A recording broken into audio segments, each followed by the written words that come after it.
When you think of weight loss and weight maintenance, what do you think is the best strategy? To focus on exercise or diet?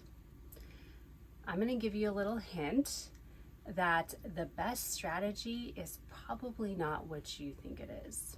Now, there's a lot of really confusing information roaming around the internet these days, right, on this topic, and it could be a little challenging to kind of sift through, what's credible information and what's not so credible information.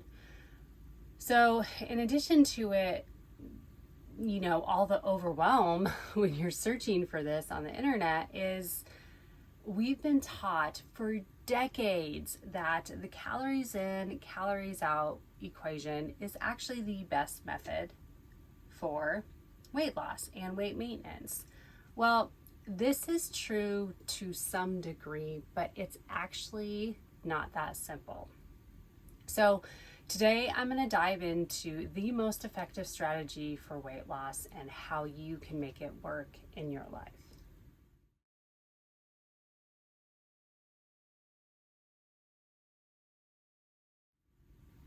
I'm Melissa King, board certified health and wellness coach, Girls Gone Strong certified women's coach, and ACE certified personal trainer.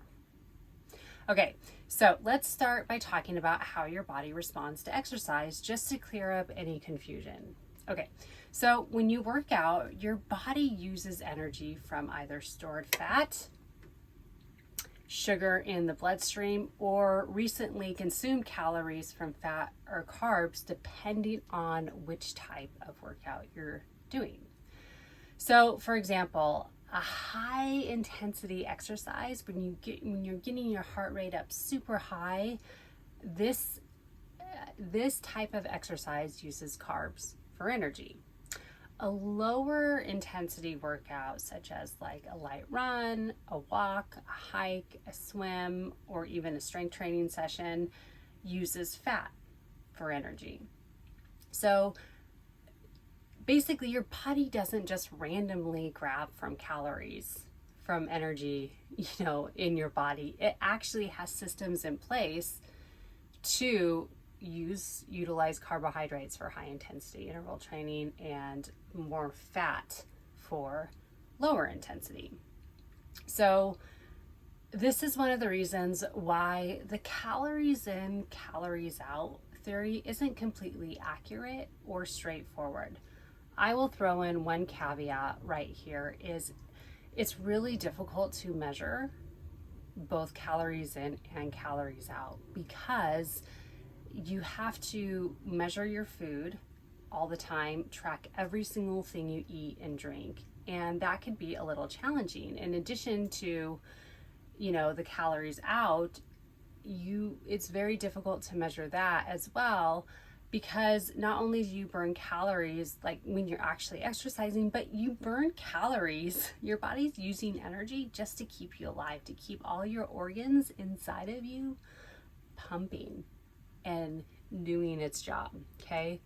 So that's one of the main reasons why the calories in, calories out isn't necessarily a good method to go on. Okay, now let's move on to diet, or what I like to call eating style. So when you eat a meal, your body uses any carbs for energy first. So it burns carbohydrates before anything else. After all the carbs are used up in the form of energy, it will then tap into either fat that you've consumed from a meal or stored fat, whichever is the most readily available. The most readily available, if you've had fat with your meal, is going to be fat from the meal.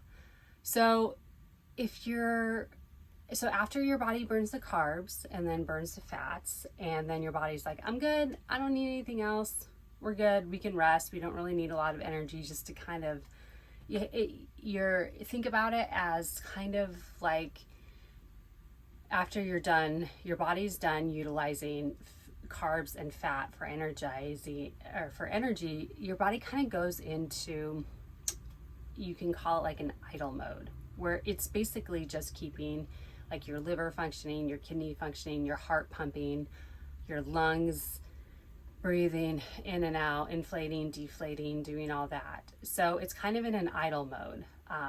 So if it doesn't really need a lot of calories, it will then store any excess sugar from carbohydrates and fat as fat. Okay. Now your body can store carbohydrates in the form of glucose, but there is a limit to how many it can. So once it reaches that limit, that capacity, then it'll convert it into fat, triglycerides in your bloodstream. So, which isn't necessarily a bad thing. The problem comes in when your body is just storing too much fat, because it has an unlimited storage capacity for fat. So you could store as much fat as you need. So any unburned glucose, aka carbs, will be stored automatically as fat. So this is why a lower carbohydrate eating style is ideal for pretty much everyone. Now, the definition of lower carb is different for everyone, okay? And I'm not going to get into that right now, but basically really kind of managing your carbohydrate intake is ideal. So, all right. So now let's talk about protein for a sec, because protein is trending right now. So your body doesn't necessarily use protein as an energy source. What it does is it uses it as a building block, because protein is made up of amino acids.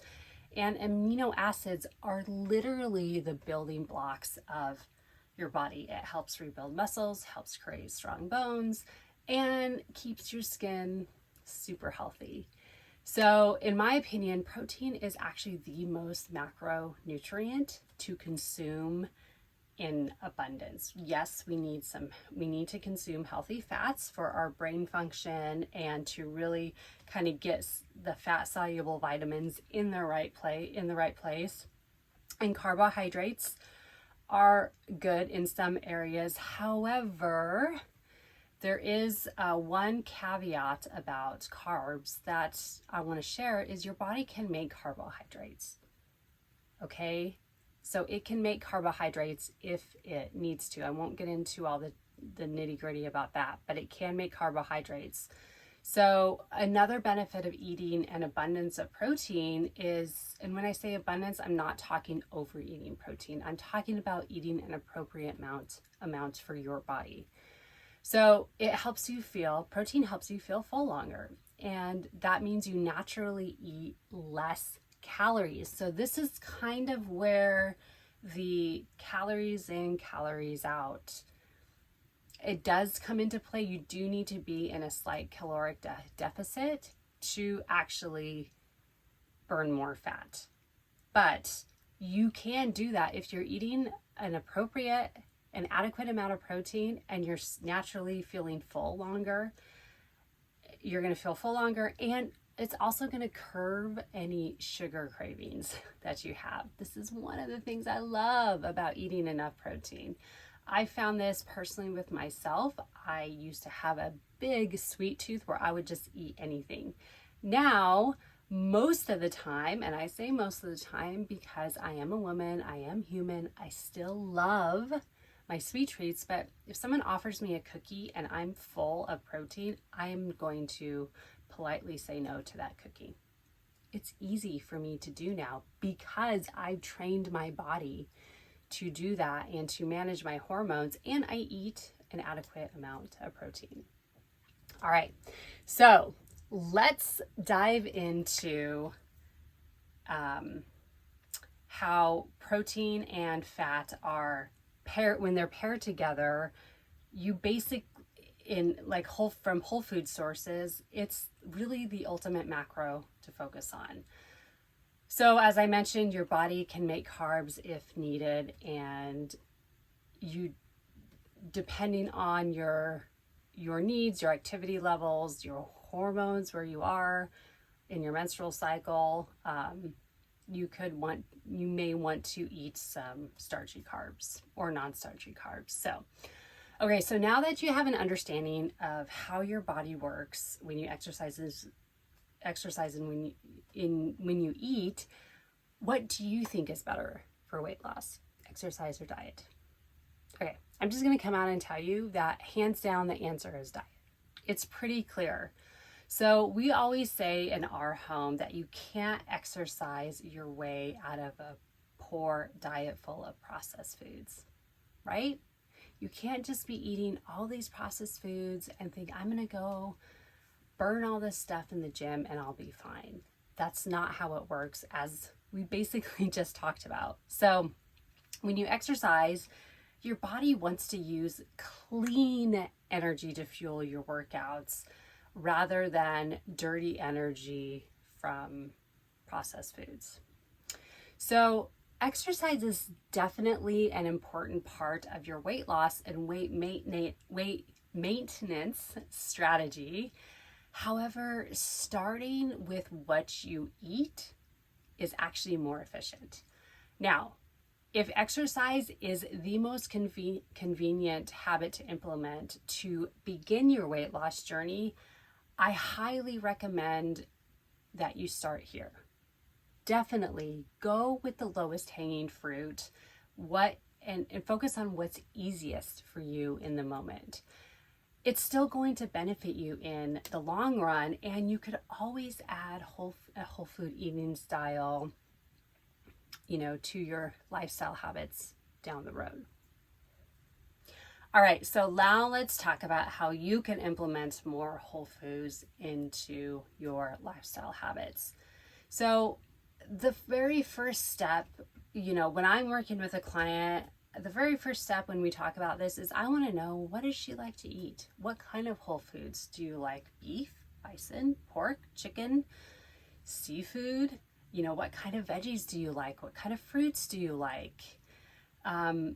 Because there's no one size fits all approach to this, and there are the whole quote unquote superfood thing saga out there, whatever you want to call it.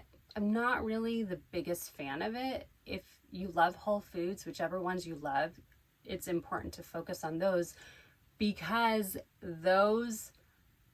eating those consistently is going to help you maintain those consistent whole food eating style habits. Okay.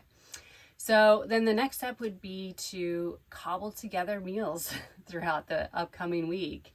So just decide how many whole food meals you want to eat. If you want to start with one, start with one. Start as small as you want. Okay. This whole process is to help you gain confidence so you could create sustainable habits. That's all we're about here at Wellness Abundance Coaching. Sustainable lifestyle habits. Okay. So gather all the ingredients that you need, and then find simple recipes that you can make at home, and repeat this simple process over and over again by adding more and more whole food meals to your week until you're at least at that 90% mark, meaning at least 90% of your meals are focused on whole foods. So now, if you haven't implemented exercise, then when you're ready, implement some exercise habits one step at a time. Start with what you're comfortable with, i.e., it could be a walk, it could be a light strength training, it could be whatever you want. And then you just continue to add a little bit more as you go, and as you're able to carve out more time for workouts. So the weight loss and weight maintenance is actually way easier than it sounds. The challenge is we complicate it. We feel like we have to take all these supplements, we have to do these intense workouts, we have to go all in, it's all or nothing. And we have to do these shakes, we have to have XYZ, juicing, and we have to spend $200 on a juicer or on a blender. No, you don't need to do any of that. Make it super simple. So if you've struggled with weight loss or weight maintenance in the past, I get it. I've been there, and I'm happy to help. And my specialty is actually helping women just like you find a way to make it easy for your lifestyle. So my program was specifically created to help you personalize your weight loss and weight maintenance journey, regardless of your age and what season of life you're in. And because healthy lifestyle habits look different for everyone. So I'm happy to chat with you. I'd love to chat with you, in fact. So click on the link below in the show notes and book a free wellness strategy session with me, and we'll talk about where you are now, where you want to go, and what the best starting point for you is. All right, thanks so much.